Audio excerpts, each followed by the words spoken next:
Bueno, chicos, entonces vamos a arrancar la unidad 11, ¿sí? La unidad 11, en la unidad 11 vamos a hablar de las alteraciones, ¿sí? O de las enfermedades que pueden ocurrir en la serie blanca. ¿Qué es la serie blanca? Bueno, son las células, ya sea progenitoras, precursoras o células maduras, de los glóbulos blancos, ¿sí? Todas las células progenitoras y precursoras que van a dar a los glóbulos blancos, como los glóbulos blancos maduros, forman parte de esta serie blanca. Entonces lo que vamos a hacer es ver, bueno, las alteraciones, las enfermedades que ocurren en este tipo de células, ¿sí? Nosotros en la unidad 10, en la unidad anterior, vimos las alteraciones de la serie roja. Bueno, ahora nos queda ver este tipo de alteraciones. Entonces, vamos a arrancar con un pequeño repaso de glóbulos blancos, ¿sí? Que como ustedes ya saben, los glóbulos blancos se encargan de la defensa del organismo, ¿sí? Se van a encargar de la defensa contra patógenos, y también contra células anormales, como las células cancerígenas o células tumorales, ¿sí? Estos glóbulos blancos entonces se van a encargar de poder destruir esas células o de destruir a los patógenos que invadan al organismo, ¿sí? Y tenemos dos tipos de glóbulos blancos. Tenemos los, tenemos los leucocitos o glóbulos blancos polimorfonucleares o granulocitos, es lo mismo. Cuando ustedes dicen glóbulo blanco polimorfonuclear o un granulocito, se están refiriendo a lo mismo, son sinónimos, ¿sí? ¿Quiénes forman parte de este grupo? Los neutrófilos, los eosinófilos y los basófilos. Y todas estas células tienen como característica la de poseer núcleos multilobulados, ¿sí? Es decir, que tienen núcleos con muchas protuberancias, ¿sí? Llamadas lóbulos, y también tienen muchos gránulos citoplasmáticos. Van a ser gránulos secretorios, también van a haber muchos lisosomas, porque van a utilizar las células, estos gránulos, para poder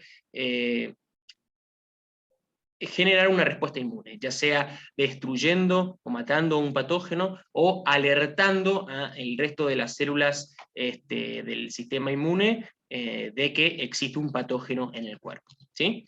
Bueno, y acá tienen una imagen, entonces, de ustedes, de cómo son estas células, ¿sí? Fíjense, los neutrófilos, que son las células que tienen los núcleos con más lóbulos, ¿sí? La tenemos acá, ¿sí? Ustedes van a ver como que si estuviese cortado el núcleo, igual que en el eosinófilo. Fíjense que lo ven como que si fuesen dos núcleos. Bueno, esto en realidad es porque se ha cortado la célula en un plano transversal. En realidad están unidas, ¿sí? Por puentes, estos dos lóbulos, ¿sí? Del mismo núcleo, por puentes del mismo núcleo, ¿sí? De cromatina, y no son muchos núcleos, ¿sí? Sino que es un solo núcleo con muchos lóbulos. Y acá no se puede ver tanto, pero bueno, están llenos de gránulos citoplasmáticos estas células. Por el otro lado, tenemos a los leucocitos mononucleares o agranulocitos. Y justamente son células que son el contrario, el opuesto de las células que acabamos de ver, ¿sí? ¿Por qué? Porque no poseen núcleos multilobulados y poseen escasos o no poseen gránulos citoplasmáticos, ¿sí? Fíjense que el caso emblemático en esta misma imagen es el linfocito, en donde el núcleo es redondo, ¿sí? Tridimensionalmente es una esfera. Después tenemos al monocito, que tiene algunas muecas, pero no son lóbulos, ¿sí? Es decir, que no es una esfera, pero, pero tiene una forma riñonada que no forma lóbulos, ¿sí? Y bueno, y acá ustedes tienen en su derecha un esquema de las células que estamos hablando, ¿sí? Tenemos a la célula madre hematopoyética o hemocitoblasto, ¿sí? Son sinónimos también, que dan origen a distintos progenitores, y después tenemos las células maduras, ¿sí? Tenemos a los granulocitos, tenemos a los agranulocitos, el monocito, acuérdense que podía diferenciarse luego en macrófagos o en células dendríticas. Tenemos a los megacariocitos, que van a ser las células que van a dar origen a las plaquetas. Y por último tenemos a los glóbulos rojos, ¿sí? Que tenemos acá abajo. ¿Alguna duda hasta acá? ¿O vamos bien?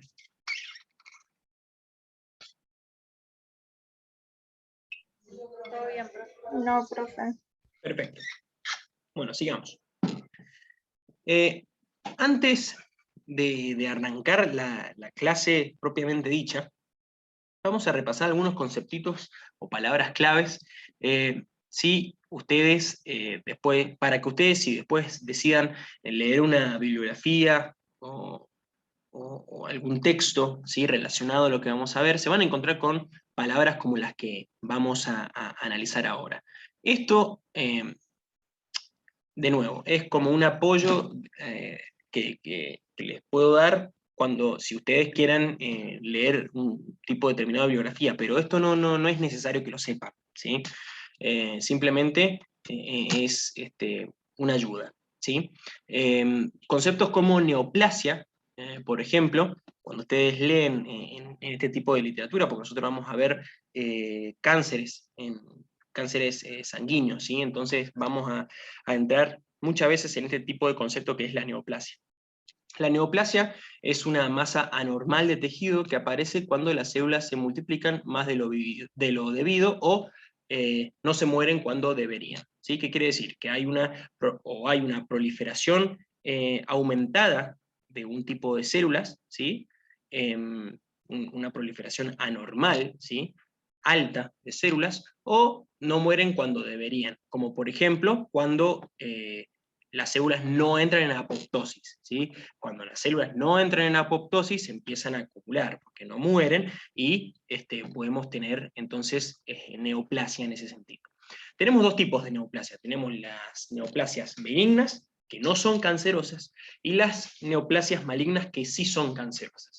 Las masas benignas pueden crecer, y pueden crecer mucho, pero no van a invadir otro tejido u otro órgano, no se van a diseminar por el cuerpo, sino que se van a concentrar en una región, y si bien eso puede ser dañino, porque puede ese crecimiento anormal, esa masa anormal de células puede crecer y generar presión en los tejidos que tiene a su alrededor, y eso genera algún tipo de problema, no son tan nocivos.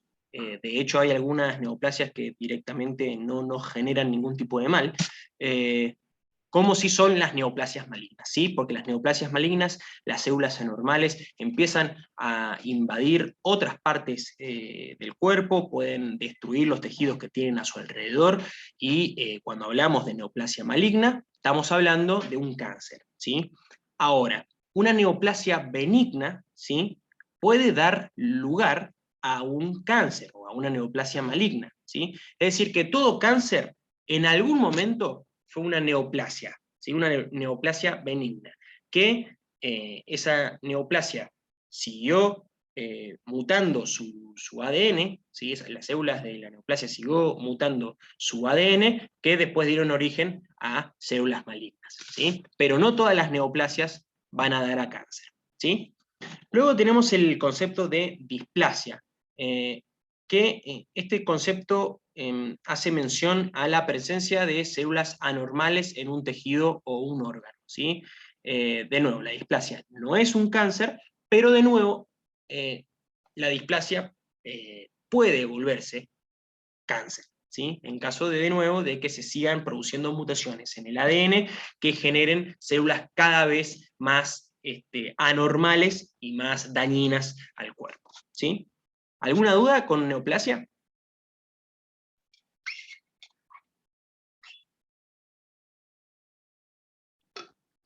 Bueno, vamos bien, entonces. Seguimos, cualquier cosa me paran, ¿sí? Luego tenemos estas dos enfermedades, ¿sí?, que ustedes se pueden llegar a encontrar en esta unidad o en la anterior. La anemia diseritropoyética congénita, esto sobre todo lo vimos en la unidad anterior, lo mencionamos nomás, pero no lo definimos, acá la definimos, ¿sí? Bueno, es una enfermedad hereditaria que afecta el desarrollo de los glóbulos rojos de la sangre, ¿sí? A la eritropoyesis. Entonces, se van a generar glóbulos rojos anormales o glóbulos rojos en una menor cantidad. Entonces, eso lo que genera es una anemia, ¿sí? Básicamente esa es la definición de anemia diseritropoyética. Y por último tenemos a la policitemia vera, que es un tipo de un tipo de cáncer de la sangre, ¿sí? Y es todo lo contrario a la anemia diseritropoyética. ¿Por qué? Porque acá en la médula ósea se van a producir demasiados glóbulos rojos, ¿sí? Glóbulos rojos en exceso, y esto genera un espesor de la sangre y reduce el flujo de sangre también, ¿sí? Y predispone a formar coágulos sanguíneos, ¿sí? Son como dos tipos antagónicos de enfermedades. Bueno, dicho esto, ahora sí vamos directamente entonces a las alteraciones de la serie blanca. Las alteraciones de la serie blanca las podemos dividir en tres, ¿sí? Si bien puede siempre, cuando analicemos una enfermedad, puede haber un conjunto de estos tres tipos de alteraciones, una combinación de estos tres tipos de alteraciones, nosotros para hacerlo de forma didáctica lo vamos a dividir en tres, ¿sí? Tenemos alteraciones en el número de células, en donde podemos llegar a tener ahí una leucocitosis, en donde hay un aumento del número de leucocitos por encima de lo normal, o una leucopenia, en donde hay una disminución del número de leucocitos por debajo de lo normal, ¿sí? Hasta ahora sencillo. Luego tenemos alteraciones morfológicas de las células, es decir, que vamos a tener cambios en la estructura, en la forma de las células. Y luego tenemos alteraciones en las funciones de las células, en donde vamos a poder ver una célula, un glóbulo blanco, por ejemplo, maduro o inmaduro, no importa, que parece normal, ¿sí? Morfológicamente parece normal, pero evidentemente hay algo molecular que está funcionando mal en esa célula, entonces estamos hablando ahí de una alteración en la función de la célula, ¿sí? Bueno, vamos a hablar entonces, vamos a empezar por las alteraciones numéricas y dentro de las alteraciones numéricas, de la leucocitosis, ¿sí? Entonces, hablamos de un aumento en el número de leucocitos.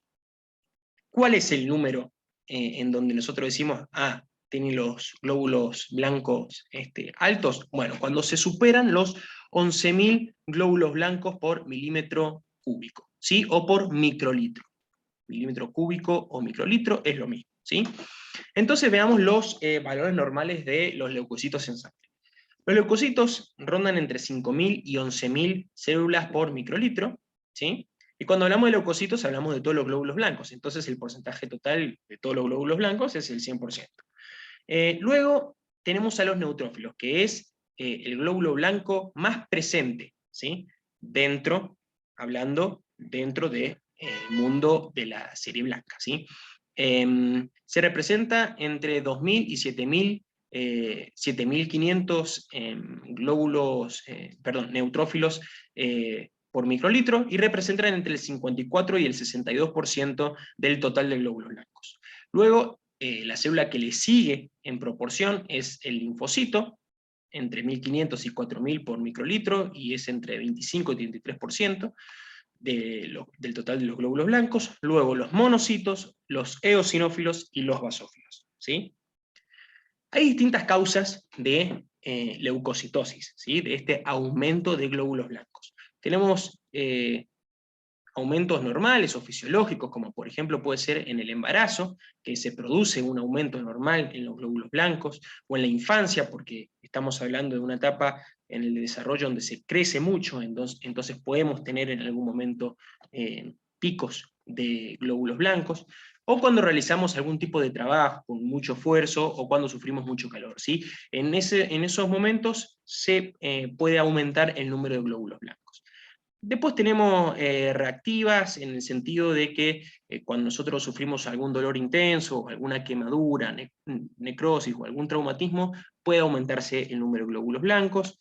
Y otros podemos mencionar como fármacos, vacunas, ¿sí? Cuando ustedes se ponen una vacuna de algún tipo, se aumenta la producción de los glóbulos blancos, ¿sí? Piensen que el fin de una vacuna es que se produzca una memoria celular, ¿sí? Una memoria inmunológica, y para eso tienen que aumentar la cantidad de linfocitos, ¿sí? Y se tienen que generar anticuerpos. Entonces los linfocitos, por ejemplo, los linfocitos B se van a multiplicar, a proliferar, los otros glóbulos blancos también, pero en este caso estamos hablando de los linfocitos, y ellos se van a generar células de memoria, y también se van a generar células efectoras o células plasmáticas que van a generar anticuerpos, ¿sí? Eso en el caso de las vacunas. Nosotros hemos visto que se aumentan los glóbulos blancos en las infecciones, ¿sí? En las unidades anteriores, y hemos hecho mucho hincapié en eso, en donde las infecciones bacterianas, víricas, micóticas, o sepsis es cuando hay un grado, un grado muy alto de la respuesta inmune, ¿sí? En donde hay una inflamación muy alta a nivel sistémico en el organismo, ¿sí? También pueden haber infecciones por parásitos que van a aumentar el número de glóbulos blancos, ¿sí? Y por último tenemos a las neoplasias, es decir, a estos crecimientos anormales de células que van a dar alerta al sistema inmune, y van a empezar a crecer, crecer el número, ya sea para que los glóbulos blancos puedan destruir estas neoplasias que se han formado, ¿sí? Porque acuérdense que el sistema inmune ataca a células anormales, o si no, podemos estar hablando de enfermedades como las leucemias, ¿sí? Patologías como las leucemias, que son tumores de la serie blanca. Entonces ahí se van a generar células, se van a proliferar células de la serie blanca anormales, ¿sí? Que es lo que vamos a ver en esta unidad, ¿sí? Y ahí esas células blancas que proliferan de más van a ser un perjuicio para el organismo, ¿sí? No tienen ningún tipo de finalidad positiva esas células. ¿Alguna duda hasta acá o vamos bien?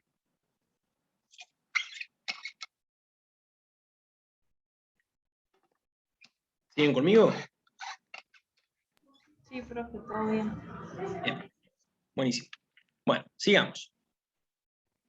Entonces, nosotros vimos que la leucocitosis era el aumento del número normal de glóbulos blancos, pero podemos dividir la leucocitosis en los diferentes tipos de células blancas, ¿sí? ¿Por qué? Porque puede aumentar algún tipo en específico de célula, ¿sí? Por ejemplo, en la neutrofilia tenemos que se define en neutrofilia cuando los neutrófilos aumentan por encima de 7.500 por microlitro en sangre periférica, ¿sí? Lo que explica esto son las infecciones bacterianas, los síndromes mieloproliferativos, ¿sí? Justamente es lo que le estaba hablando de recién, ¿sí? En donde va a haber una proliferación de la serie blanca, ¿sí? Ya sea células precursoras, progenitoras o células maduras, que van a generar un aumento de la neutrofilia, ¿sí? Bueno, acá podemos mencionar también a las enfermedades autoinmunes, las neoplasias y las necrosis. Luego en los linfocitos, tenemos linfocitosis cuando superan el número de 5.000 por milímetro cúbico, ¿sí? Y acá tenemos como causas a las infecciones víricas y bacterianas, y a las leucemias linfoides, ¿sí? Que eso lo vamos a ver en esta clase. Y la monocitosis es más de lo mismo, como les está diciendo el nombre, por encima de las 900 células de monocitos por milímetro cúbico en sangre periférica, y de nuevo tenemos a infecciones, tumores y leucemias, en este caso la leucemia mielomonocítica, ya como les está diciendo el nombre, provoca el aumento de del número de este tipo celular.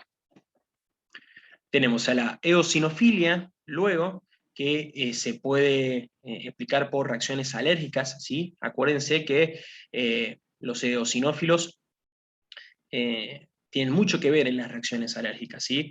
De hecho, hay una alta proliferación en las reacciones alérgicas y son justamente estas células los que provocan los síntomas de las reacciones alérgicas, ¿sí?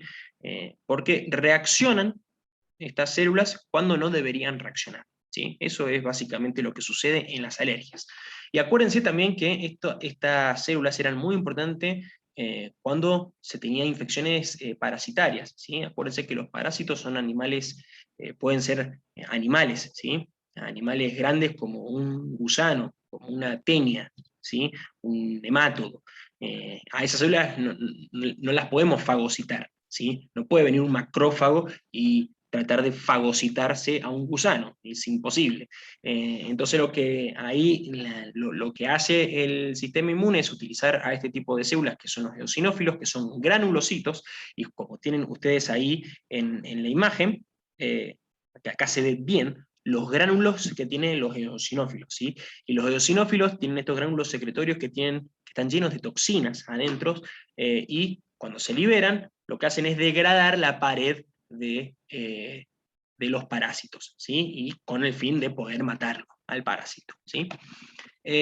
Bueno, la ingesta de medicamentos y algunos síndromes mieloproliferativos aumentan también la eosinofilia, provocan, perdón, eosinofilia. Y por último tenemos a la basofilia, en donde hay un aumento del número de basófilos, en donde también estas células forman parte de las reacciones alérgicas, y de las respuestas inflamatorias. Entonces, cuando tenemos alguno de estos dos tipos de reacciones, su número aumenta, ¿sí? O está aumentado.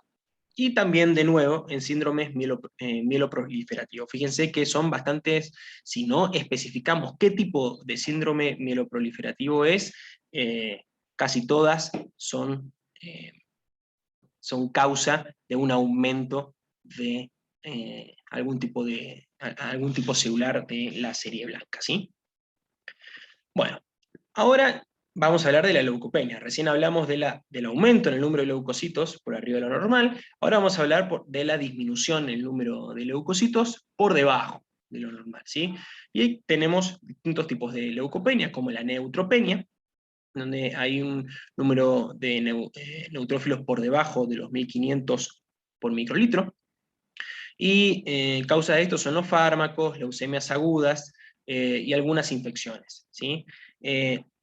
Nosotros, como vamos a ver más adelante,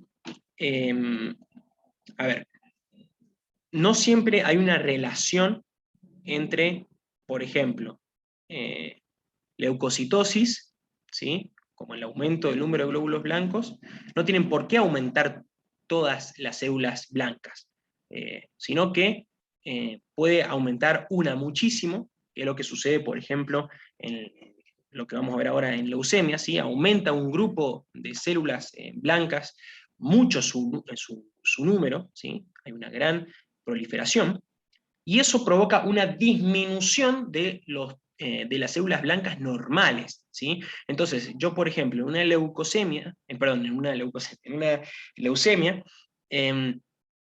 voy a tener un aumento muy grande de células blancas o glóbulos blancos anormales, pero voy a tener neutrófilos en baja cantidad, ¿sí? Entonces voy a tener una leucocitosis en general, porque voy a tener una gran cantidad de glóbulos blancos, ¿sí?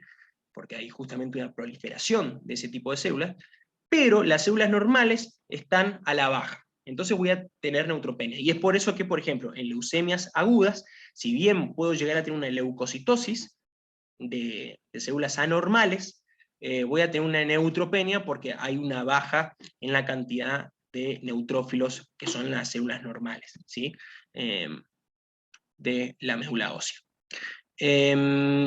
Bueno, y algunas infecciones también provocan neutropenia. En la linfopenia hay varias causas, pero yo les voy a nombrar las infecciones graves, y un ejemplo de eso es el VIH, ¿sí? El VIH es un virus que ataca en particular, por lo general, a linfocitos helper, ¿sí? ¿Se acuerdan? Los linfocitos T helper, los colaboradores, va a invadir a esas células, ¿sí? Y a la larga va a provocar la destrucción y la disminución en el número de ese tipo de células. Entonces ahí vamos a sufrir linfopenia. Por otro lado, la monocitopenia es el número de monocitos por debajo de 200 microlitros, ¿sí? Y eso lo puede explicar infecciones agudas y algunas leucemias agudas también. Bueno, dejamos de lado entonces las alteraciones en cuanto al número, y ahora vamos a hablar de las alteraciones morfológicas. Esto simplemente se los menciono, ¿sí? No es muy importante que lo sepan, sí que existen, y salvo que yo les diga en alguna enfermedad particular que existe alguna alteración morfológica, no es muy importante que lo sepan, ¿sí? Entonces, simplemente acá en la clase se las presento. Entonces, las alteraciones morfológicas son justamente alteraciones en la forma, en la constitución de las células de la serie blanca. Y pueden ser generadas por infecciones o por tumores, ¿sí? Y acá tenemos algunos ejemplos. La granulación tóxica son gránulos anormales en granulocitos, ¿sí? Como ustedes pueden ver acá en la imagen. Después tenemos a la condición de mielemia, ¿sí? En donde hay presencias de células inmaduras o precursores en la sangre. Esto sí lo vamos a ver en las leucemias, ¿sí? Que vamos a ver enseguida, porque hay algunos tipos de leucemia en donde hay una proliferación en médula ósea de células inmaduras, ¿sí? De células precursoras o progenitoras en la médula ósea. Y después esas células que se empiezan a concentrar en la médula ósea van a empezar a migrar hacia la sangre, ¿sí? Entonces vamos a tener en la sangre tipo de células que no son para nada comunes ver, ¿sí? Por ejemplo, en las células maduras, por lo general tenemos células completamente maduras, ¿sí? O precursores de último término, ¿sí? Que van a dar origen después sí, a las células maduras, pero no vamos a encontrarnos a un linfoblasto, ¿sí? En la sangre, o mucha cantidad de linfoblastos en la sangre, o de mieloblastos en la sangre. Bueno, en la mielemia, ¿sí? En esta condición, hay una presencia de células inmaduras en gran cantidad en la sangre. Después tenemos a neutrófilos hipersegmentados, ¿sí? Fíjense acá que ahí se ve muy bien cómo los lóbulos están conectados por este surquito que ustedes ven acá, ¿sí? Por este caminito. Ahí se dan cuenta de que no son núcleos distintos, sino que es el mismo núcleo que contiene distintos segmentos o lóbulos, ¿sí? Por lo general los neutrófilos tienen entre 3 y 5 lóbulos y este neutrófilo tiene como 9, ¿sí? Entonces es una anormalidad en esta célula. Y luego tenemos a neutrófilos vaculados. Por último vamos a ver estas tres alteraciones morfológicas, en donde vamos a hablar de los bastones de Auer, ¿sí? Que son lisosomas fusionados en forma de bastones en células mieloides precursoras, ¿sí? Y en varios tipos de leucemia mieloide aguda vamos a encontrarnos con estas células, ¿sí? Y luego tenemos a los linfocitos reactivos, ¿sí? Que son linfocitos citotóxicos o CD8, ¿sí? Que aumentan el tamaño como resultado de la estimulación del antígeno, y los vamos a ver así, en un frotis de sangre. Y luego tenemos a las sombras de Gumpreg, que son linfocitos que se rompen en el frotis debido a su debilidad, ¿sí? Y eso se observa mucho en las leucemias linfoides crónicas, ¿sí? Es la abreviatura LLC, LLC que es lo que, bueno, ya lo vamos a ver en un ratito más. Fíjense entonces que estas sombras que se ven son linfocitos destruidos, ¿sí? Linfocitos rotos, ¿sí? Porque justamente se generan este tipo de células en algunas leucemias. Bueno, queda un minuto, así que vamos a cortar acá y vamos a seguir después con las leucemias y con mieloma, que es lo que mieloma múltiple, que es lo último que vamos a ver, ¿sí? Vamos a ver nada más de las alteraciones de la serie blanca nos vamos a quedar con las leucemias y vamos a ver un poco sobre el mieloma múltiple, ¿sí? Bueno, entonces, nos tomamos 10 minutitos y volvemos. Nos vemos enseguida, chicos. Cualquier duda que tengan, la vemos después del recreo, ¿sí? Bueno, profe. Nos vemos enseguida, chau, chau. Bueno, profe.